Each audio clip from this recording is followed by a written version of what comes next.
Hi guys, welcome back to another video. So I wanted to do an intro for this video because as you guys will see in the coming clips, it is actually shot a couple months ago, so the grass is going to look a lot different than it does today and we're in a totally different part of the farm. But I wanted Ryan to explain to you guys our total grazing that we do, or we are moving towards to do on our farm. And so I broke it out into 3 different videos, and I hope that you guys enjoy. So let's get into it.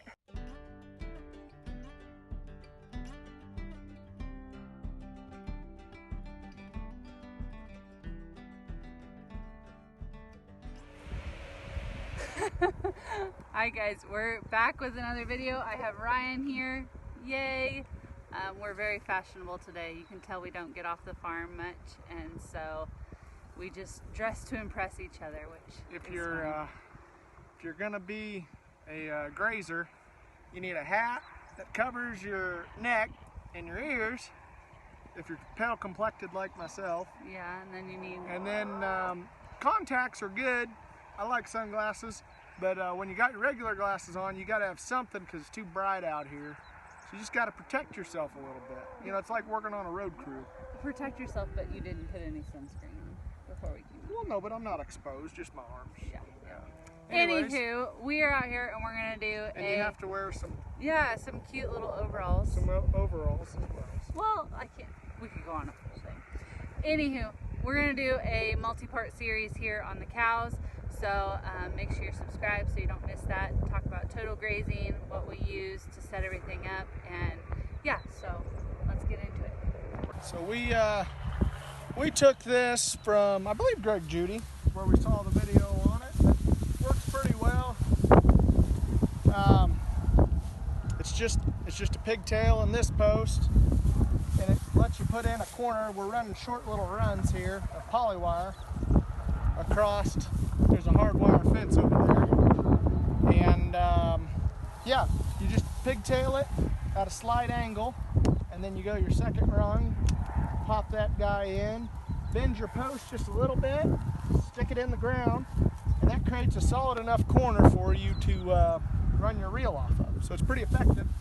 And then all you need, you know, you don't need any wire jumpers or anything like that. You just use what you have and just do a slip knot. Again, learn from Greg Judy, the Greg Judy slip knot. Just flip, push, slip, and go. But we are not grazing at all like Greg Judy, and at least not attempting to. We're attempting to do a form of high-density grazing from Jaime Elizondo. They call it total grazing. There's others throughout the country who are doing it, but it's a lot of learning. It's not easy. You need adapted genetics, but hopefully we can share and all learn together. So yeah.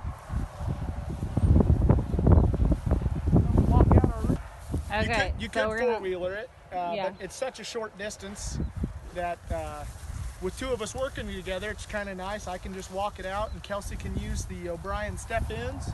Yeah. You don't have to use O'Brien by any means, but that's what we have, and we seem to like them. But you just step in your posts, and we just give them chunks.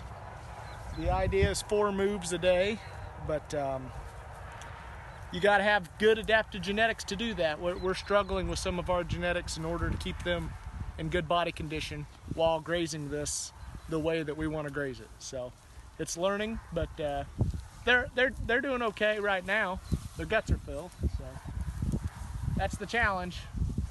Keeping them full. Keeping them full, and that movement is how much grass you want to give them. The tighter you give them, the more they'll total graze it, meaning there's a lot of grass out here because we've never grazed this year, if you show them the grass. Yeah. This is our lower pasture, so it's kind of sub-irrigated and grows a lot of fescue.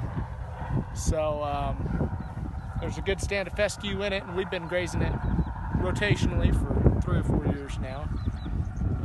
Cleared out a bunch of trees, but we did leave some, and the cattle do like that. I saw them using them today. Did you see that, honey? Yeah. You see them over there? Can you get that on the video? Yeah. You see them using the trees? So they appreciate shade, and it's not too hot out here, but shade is not a bad thing. You just don't want trees to take over your pasture.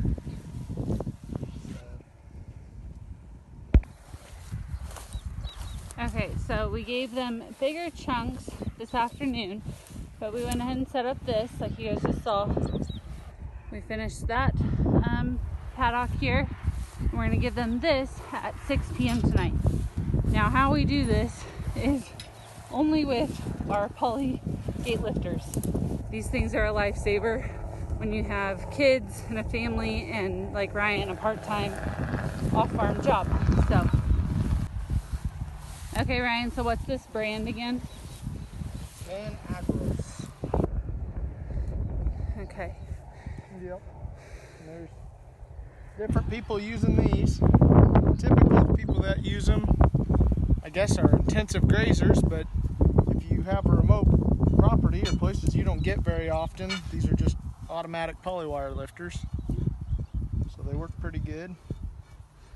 You can set them for 24 hours, or I mean, the full day, 24 hours out, and then 48 hours out.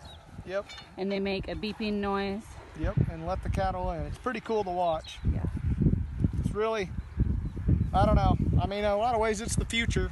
And, you know, if you could come out here one time a day and still get your densities, you'd take this and you slide her on there, put that on there.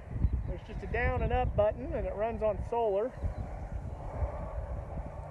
Bring it down to your polywire. And you hook it on. That's a safety deal.